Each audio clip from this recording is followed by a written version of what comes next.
In 2009, Peter Knox and his family moved from Africa to the UK. This was due to the increase in violent crime. We've settled in remarkably well. A lot of what we are used to in South Africa is present here in the UK.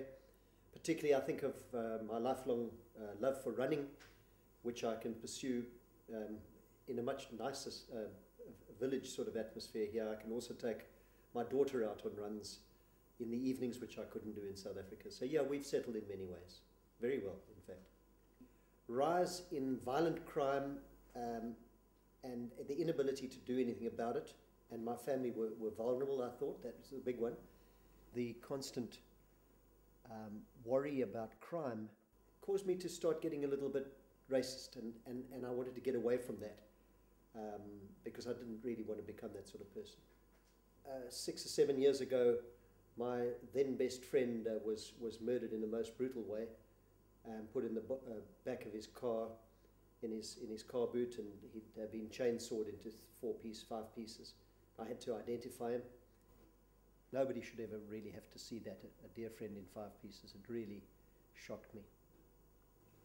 Then there was the carjack of my son. Carjackings are not unusual in Johannesburg or in South Africa, but it was a potentially brutal one in that they did try and kill him, and they tried to drive off with his girlfriend, 5 or 6 of these people.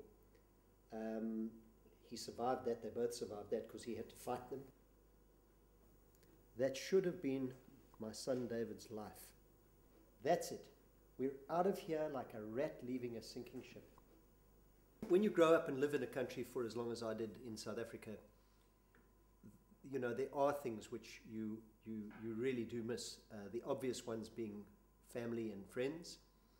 I've got 2 mid-20s boys in South Africa who will leave after they've finished their studies.